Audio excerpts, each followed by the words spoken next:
Get your hands off me! A hissed order. Serve us. 3 men in bomber jackets crowd the counter while a young waitress steadies her breath. Outside, thunder isn't weather, engines rolling closer, closer. When the bell above the door rings, every fork stops mid-air. Something unstoppable has arrived tonight in this quiet town. Before we start this story, tell us, where in the world are you watching from? Also, please subscribe to the channel. It will help us to bring you more inspiring stories every day. Morning. Light spilled across the chrome edge of Harper's diner like honey. The place had been here forever. Red booths patched with tape, a jukebox that played when it felt like it. A bell that rang like a bird when the door opened. At the grill stood Ruth Harper, 61. Wrists strong from decades of lifting coffee pots. Beside her moved Lila Gray, 24. A waitress with steady hands and a face that tried to smile through rent notices. She'd come to this town a year after her mother passed, trading one lonely apartment for another. The diner wasn't much, but it felt like a promise. Warm coffee, honest work. Names learned. Lila wore her father's old army tag on a chain, tucked under the collar. Between orders, she would press it once, like a lighthouse signal only she could see. On the counter sat a card that read, "Be kind or be quiet." Most mornings. People chose kind most mornings. The sign worked today. 3 men walked in with winter still on their shoulders. Bomber jackets, work boots unlaced. They didn't sit. They spread, one at the end of the counter, 2 flanking the pie case like guards. The tallest flicked his toothpick onto the floor and smirked at Lila. "Serve us," he said, lazy and sharp. The bell's jingle hadn't finished wavering before the room shrank around their voices. Lila kept her hand steady. "Welcome in coffee for all?" "Coffee and respect," the tall one answered, voice rough with practiced contempt. He tapped a laminated menu with a greasy finger. "We run security for the new development. This place is in the way. You'll be nice to us." Ruth's spatula paused. Lila felt the old dog under booth 3 lift his head. "Sir," Lila said softly, "we're just serving breakfast." He leaned closer, breath sour. "Then learn to smile when I talk." A fork clinked somewhere. The neon open flickered like a heartbeat about to stutter. Humiliation has a sound. It's small. Like air leaving a tire. Lila felt it when the tallest snapped his fingers for cream, then knocked the little pitcher so it bled across the counter. She fetched towels. Jaw tight, Ruth slid a plate of pancakes onto the pass and met Lila's eyes. "Stay steady." Her look said, "We'll get through this." The men kept talking about their boss and timelines, dropping names Lila didn't know. 2 high schoolers at booth 5 pretended not to look, but their shoulders curled inward. A trucker halfway through his eggs stared down at his hands. Silence isn't consent. Lila thought, it's survival. She set 3 mugs on saucers. The tall one let his hand graze her wrist as she reached. "Smile, sweetheart," he said, barefaced. "It won't hurt you." She withdrew, breath shallow, a flinch that felt like a betrayal of herself. On the wall clock above the pie case, the second hand limped past 12 outside. A low rumble gathered like weather rolling over hills 3 weeks earlier. A man had limped into the diner near closing gray beard, denim vest stitched with patches that looked like road maps. He had a limp that lived in old bone. He'd ordered coffee, then reached for a wallet that wasn't there. "I'll wash dishes," he'd offered. Embarrassed, Ruth waved him off. Lila poured a second cup. "Pay it forward," she said, sliding a plate of meatloaf his way. He'd looked at her a long time, then at the dog under booth 3, then back. "Name's Briggs," he said. "Brothers call me Chapel. You got a good sign up there." He nodded at "Be kind or be quiet." Lila smiled. "House rules." He'd left a folded napkin on the counter with a phone number and 4 words. "If trouble, ring once, Lila." Practical to the bone. Tucked it under the register and forgot until this morning, when the rumble outside found the bones of the building and began to shake them loose. "Serve us," the tall one repeated now, louder, making the words a performance. He hooked a boot on the lower rail and leaned back like a king in a borrowed chair. "Start with a smile." Lila placed their plates carefully. Pancakes, bacon, eggs over hard. Her hands didn't shake. Her heart did. Ruth stepped forward, voice even. "This is a family place. You'll keep it respectful." The man's grin flattened. "Lady, we're doing you a favor, eating here while the bulldozers warm up." He speared a pancake and held it above the plate, letting syrup string. "You know what's funny about buildings? They come down easier than people think." The two at the pie case laughed too quickly. A sugar packet burst under someone's thumb like confetti at the wrong party. Lila glanced at the register. At the napkin folded small as a prayer outside, the rumble settled into distinct notes. Many engines. Disciplined. The dog under booth. 3 stood. Tail still. Then the bell over the door rang once. They entered in 2s, then 4s. Boots soft, jackets worn. Eyes scanning not like predators but like shepherds. Not a word at first. Helmets rested on forearms.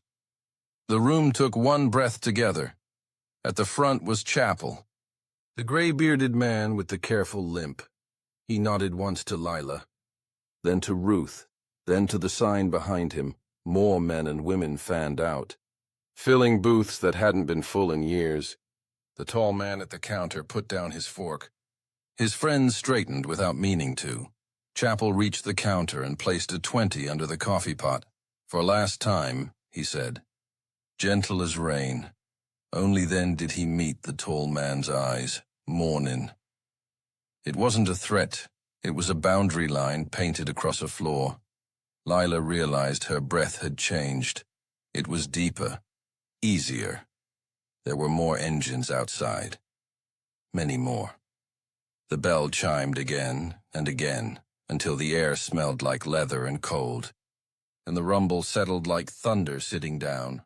A man stepped through last. Taller than the doorframe made him, with shoulders like a bridge. His hair was tied back. His eyes were winter clear on his vest.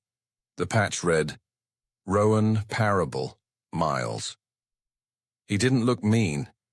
He looked like someone who had carried weight a long way and knew how to set it down. He removed his gloves slowly, like a ceremony. "Morning, ma'am," he said to Ruth. "We'd be grateful for breakfast." Ruth blinked. "How many of you?" Parable glanced outside. "About 100 waiting to rotate through. We'll split. Eat in shifts. Pay ahead." He slid a thick envelope across the counter. First, something else. He tapped the "Be kind" or "Be quiet" sign.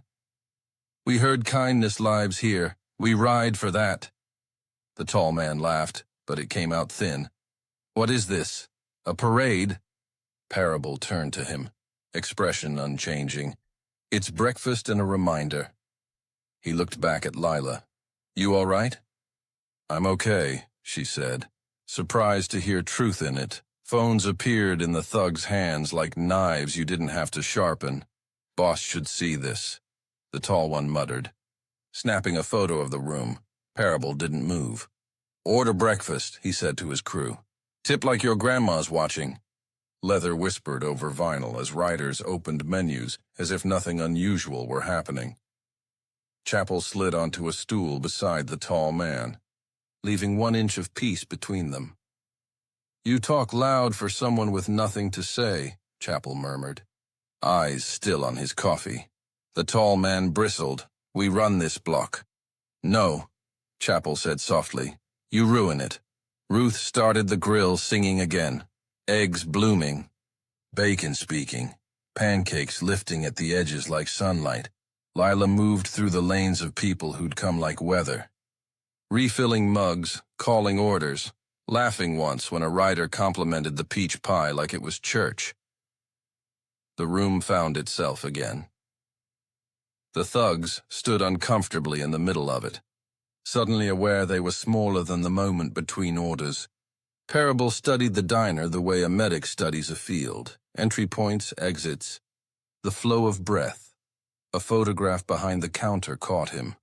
Ruth beside a much younger man in uniform, both grinning over a new sign. His gaze drifted to Lila as she leaned to set a mug. Her chain slipped free of her collar. Parable saw the army tag and, for a heartbeat, wasn't in a diner at all. He was kneeling in sand long ago, hearing helicopters and prayer. He swallowed and set the memory back down where it belonged. "You lost someone?" he asked quietly when she passed. "I keep someone," she replied. "My dad." He nodded once, something like respect sharpening his face. "Then you know about holding the line." Outside, more engines, idled riders in the lot stood in a silent perimeter. The tall man's phone buzzed. His smile returned like a cut reopening. "Good," he said into the receiver. "You're gonna want to see this A." Black SUV slid to the curb with the hush of money. Two more behind it. Men in matching jackets stepped out. Private security with radios and the posture of permission. Their boss was compact. 40 maybe, hair precise, sunglasses that reflected the town back at itself. He walked in without removing them. "Folks," he said, smiling to show he could, "we're neighbors. Let's be friendly." His eyes skimmed the room and landed on Parable. "You running a rally in here?" Parable didn't rise to meet him. "Breakfast." "Cute," the boss said. "I'm Mitchell Lang. We just bought this block." He swept a hand. "Eminent progress." Ruth wiped her hands on a towel. "You didn't buy my name, Mr. Lang." Mitchell's smile cooled. "What I bought comes with options." He nodded to a man by the door outside. SUV doors opened again. The street felt narrower. Lila glanced at the phone by the register. Then at Chapel he saw the look and gave the smallest nod. Ring once Lila lifted the receiver like it weighed more than it. Should her fingers found the napkin's numbers? By memory she didn't know she had one ring she hung up. That was the deal. Chapel's radio crackled. Softly at his hip he didn't touch it. Outside, 3 riders shifted stance the way clouds shift before rain. Mitchell noticed, "I like a good show," he said, but his voice lacked the earlier ease. Parable sipped his coffee. "We like a good breakfast." Mitchell leaned on the counter, close enough that Lila could see herself in his lenses. "This your place, sweetheart?" Ruth stepped forward before Lila could speak. "It's ours." Mitchell's jaw worked. He nodded again to his man at the door. The man moved. A chair scraped. The dog under Booth. 3 growled. A sound so low it felt like the first note of an organ. The bell chimed. And the second wave entered. 10, 20, 40, faces wind-chapped. Eyes steady. The rumble outside deepened into something like a promise. Sheriff Dale Winslow pulled up in a sun-faded cruiser that had seen too many parades and not enough budgets. He stepped inside, hat in hand, reading the room in one long breath. Morning. "Folks," he said. "Mr. Lang, mister." He nodded to Parable. "Miles." Mitchell smiled like a billboard. "Sheriff." "Glad you're here. We're just exercising our rights." Dale's eyes moved to Lila. "You safe?" "Working," she said. Parable set his cup down. "We're done talking around the truth," he said calmly. "These men harassed a waitress. They threatened a place that feeds people who work for a living." He turned to the riders. "Eat up, pay up, keep it decent." Leather wallets opened like hymnals. Receipts stacked like white flags. Tips landed heavy as gratitude. Mitchell's men shifted. Unused to being outnumbered by calm, the sheriff cleared his throat. "Mr. Lang, nobody's breaking a law by eating pancakes." Mitchell exhaled through his nose. Yet, Parable's gaze held him. You're not the first storm this town has seen. During a lull, Parable caught Lila's chain glint again. May I? He asked, and she lifted the tag into his palm. He read slowly, like prayer, Staff Sergeant Daniel Gray. His jaw shifted when he looked up. The room fell away for a heartbeat. He pulled me out of a burning Humvee outside Bakuba. Lila felt the floor tilt. You knew him? Parable nodded once. He kept me breathing, sent me home, told me to do something useful with the time, he swallowed. I didn't, not for a while. Lila's eyes stung. In her mind, her father's laugh returned for the first time in years, a low river sound. He used to say the only reason to be tough is to protect someone softer, she whispered.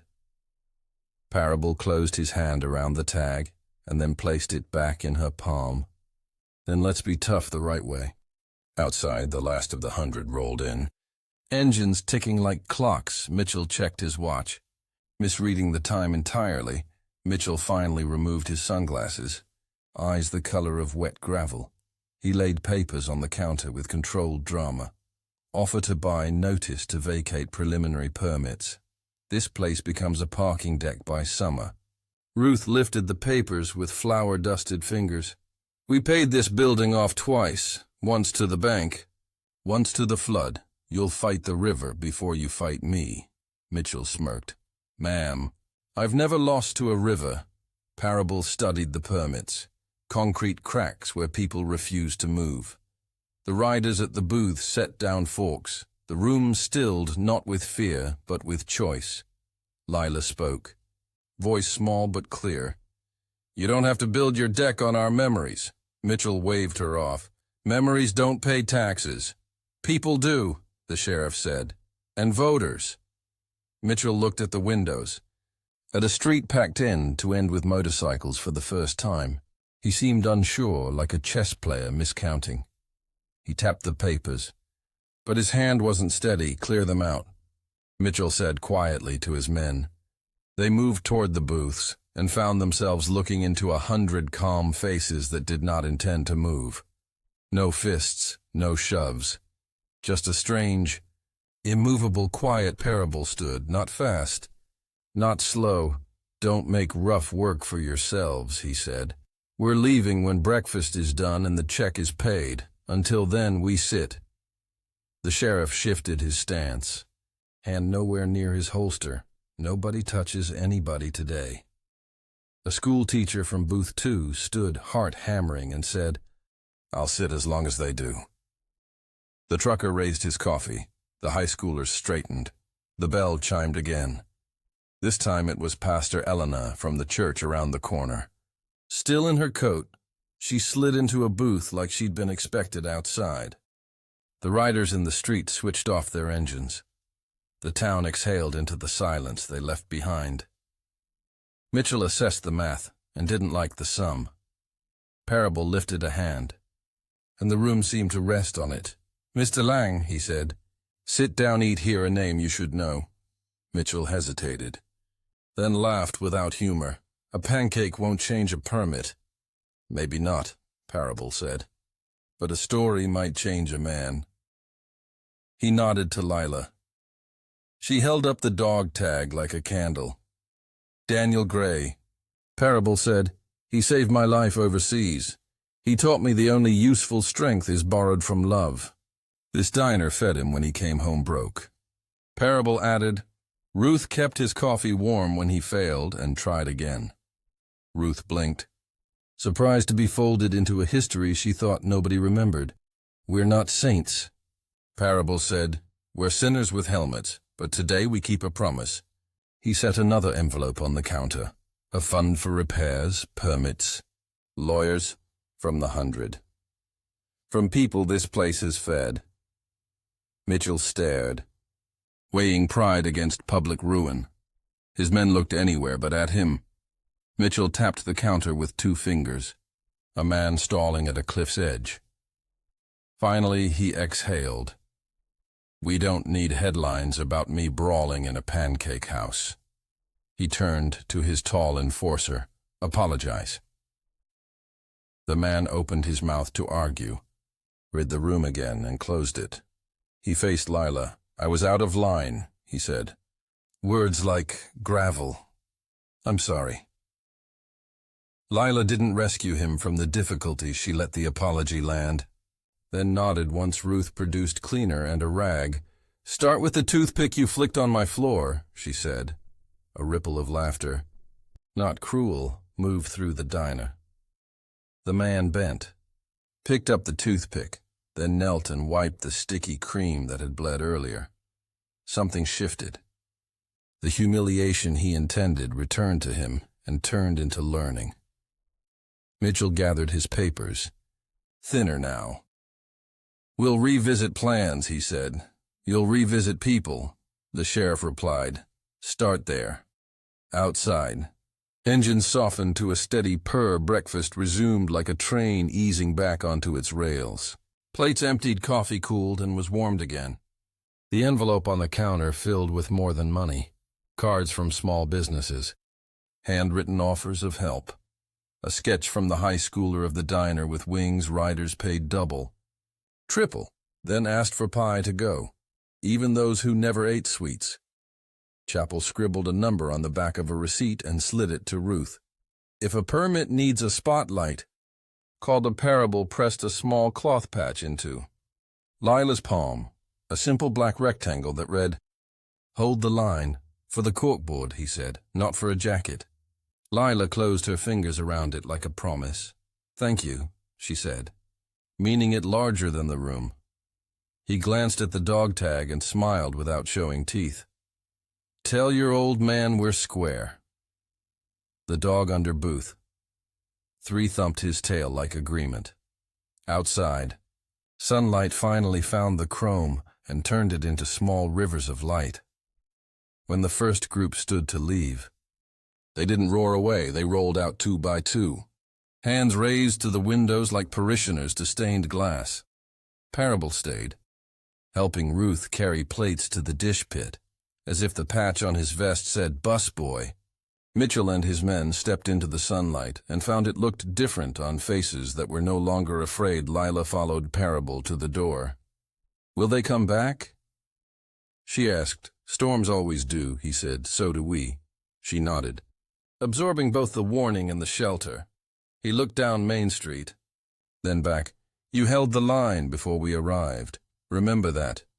Ruth leaned in the doorway, dish towel over her shoulder, eyes bright. Tell your people thank you. Parable tucked his gloves under his belt. Ma'am, they're not my people. They're yours. We're just a road between them.